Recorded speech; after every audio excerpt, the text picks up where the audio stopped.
And our game that's going to happen in a short bit is between the Luwid Kapampangan and the San Juan Kings. So the free throw shooting, the 3-point shooting, malaki magiging factor niyan at the end of the ball game. And para naman dito sa San Juan Kings who won in their debut game last time. Yeah, for the San Juan Kings, no, these are the things that they should continue to do against sa kalaban. And Guevara missed on that reverse layup. Si Guevara yung naging bright spot para dito sa Luwid Kapampangan during their last game. To win, he will need to produce more. Si Liwanag actually averages 14.7 points and 7 rebounds and 7.3 assists for itong Luwid Kapampangan.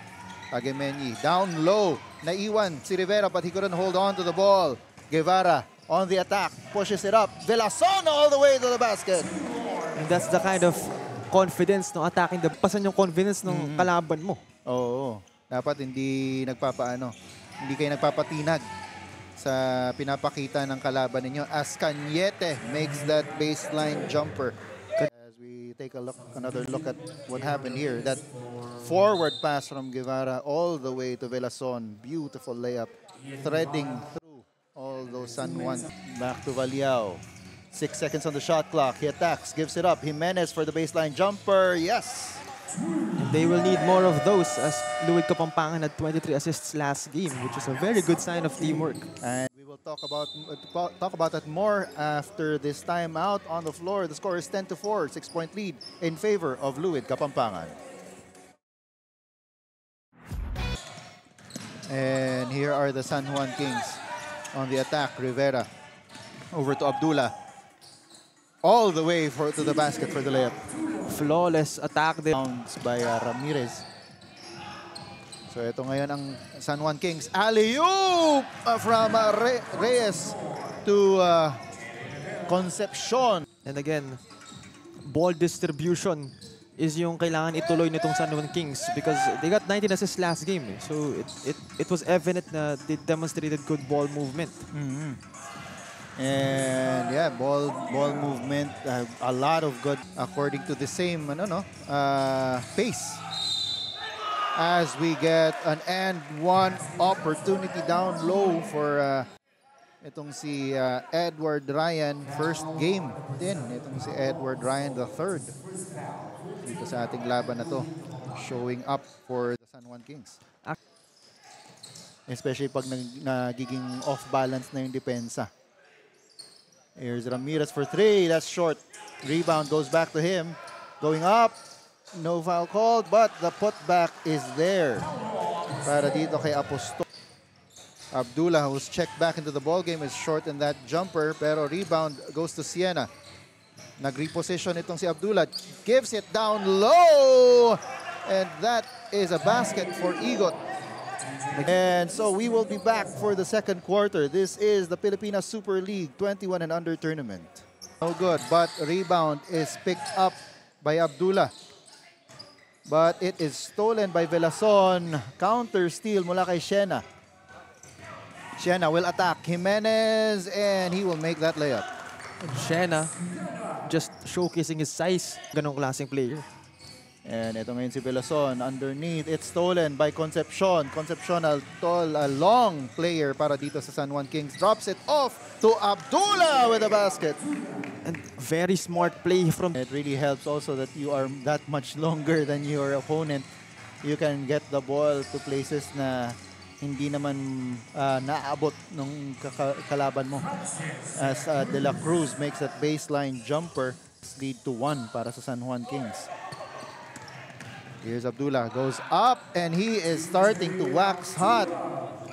And both teams just exchange sa kanilang momentum going forward. As that pass is wayward, and it's picked off finally by the Kings. Here's Abdullah. He will attack the basket one more time. It's off. Rebound. Up and in. Para dito kay Reyno, and that forces itong Luwid Kapampangan to call a timeout. Joe and I will be back to bring you the rest of the second quarter.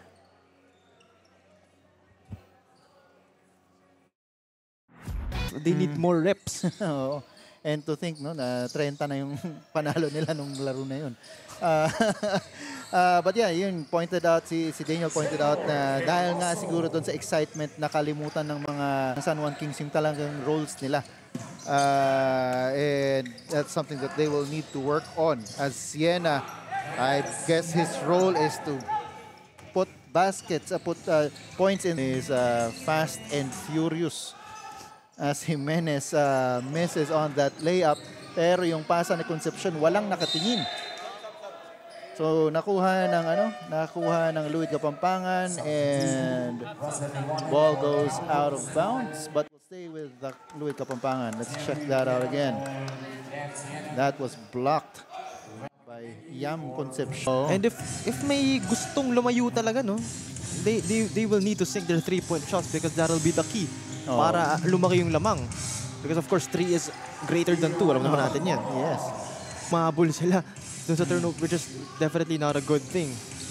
As itong Louie Kapampangan finally retakes the lead off of that layup mula kay Ramirez. Turnover na naman. So both teams not really taking care of the leather very well. As we take a look at this replay of that attack by Ramirez and head into this timeout, we will be back. At least 30 seconds na lang tayo dito sa ating first half. Ramirez over to Jimenez. Back to Ramirez. Liwanag goes for the 3. Finally makes the first triple of the ball game. Liwanag. Half as we go into the halftime break. Lead 28-23 with 8 minutes and 15 seconds to go dito sa ating third quarter. Guevara wanted to get it inside but he turns the ball over. Ito ngayon ng Kings. Concepcion going up and in. Ating kupunan. Uy, munti ka ng knockout play yun para dito kay Abdullah, but that extra pass, ito na yung sinabi mo, Cho, na it's the passing. Guevara triggering the inbound, gives it up to Ramirez off the back. Ramirez goes inside, no foul called, and tumatakbo ulit dito ang San Juan. Cañete all the way for the lane. And for both teams, ang hirap. So far, ito, nagpapakita sila ngayon ng kanilang mga traps. Pero nakawala naman kaagad itong si Sir Franz Khan, Abdullah. What adjustment from the Kings, nakita. And you will be sure that he will capitalize on those things. As Concepcion goes inside, drops it off, and that's Ryan with a basket. Speaking of taking advantage of the opportunities, so just shoot some high percentage shots. As itong San Juan Kings have overtaken the lead. It is now 2 points para sa kanila. Concepcion is free. Up and in. And a timeout is called on the floor. It is a 4-point lead para dito sa San Juan Kings. We will be back.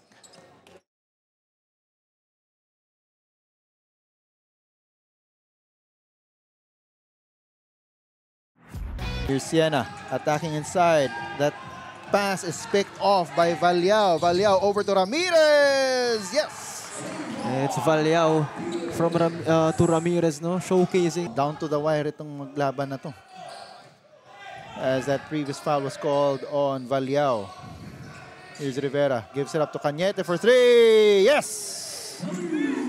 And finally, taga sa corner ng pinakamalapit. So I don't blame him for choosing that spot.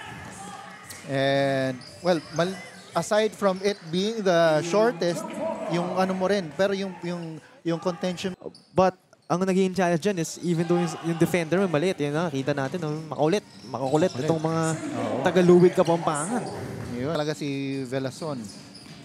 He is one pesky defender and he really gets a lot of production, no? On defense as Igot gets that free throw jumper. And the Pilipinas Super League, ito ang liga ko. Kasi right now, the defense inside is really tight. So, pero sinabi ni Liwanag, anong tight? To Abdullah.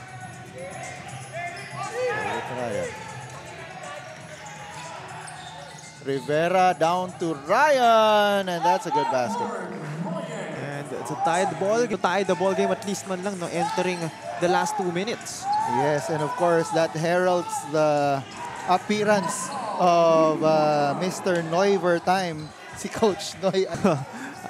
Coincidence? I think not.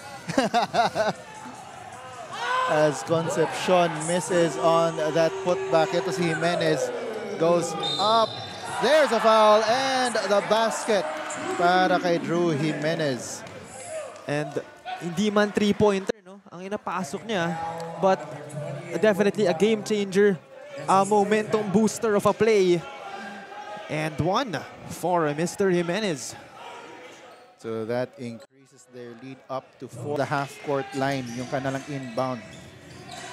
Ganun kasi ang rules dito, no? Pag if you off of a timeout, if you opt to inbound past the half-court, for sure that he's thinking of strategies of what to do. And sinadya, kitang-kita mo sadya yung mintis na yun. And Cañete, one more time, goes up. Yes! And with 5 seconds to go, Jeric Cañete, yung aking kababayan, gets the baseline jumper. The score is 51-all. What a sequence. Oo. Namintis na yung una eh. So medyo nawala na ng pag-asa kahit paano yung moral nawala eh. But what a fade away. Fade away from the baseline so he missed his first shot. Pilit mo na player or dun sa hindi nila inaasahan, natitira. Ball goes to Liwanag. He's got 4 seconds. Liwanag goes up. And it's off. And we have overtime.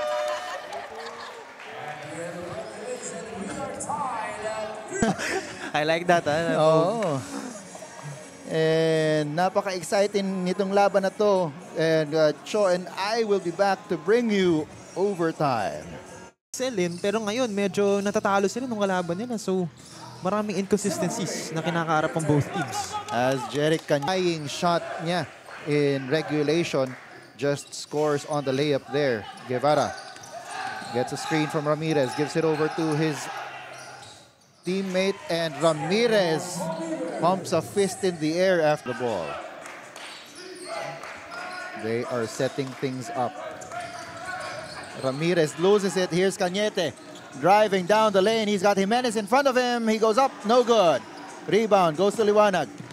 Liwanag over to Guevara. That is just blocked by Ryan.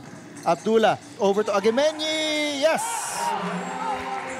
What a sequence from the San Juan Kings, no? Overtime period. Lamang ng 3 ang San Juan Kings. Liwanag, his pass is tipped off pero nakuha pa rin ni Guevara. Ahead is Jimenez. Up and in. Again, a 1-point lead. Kanina pa tayo nagkakaroon ng ganito, no? Puro 1. He goes to Jimenez. Goes up. And that is it. So yun, San Juan Kings escape with a win. 57-56.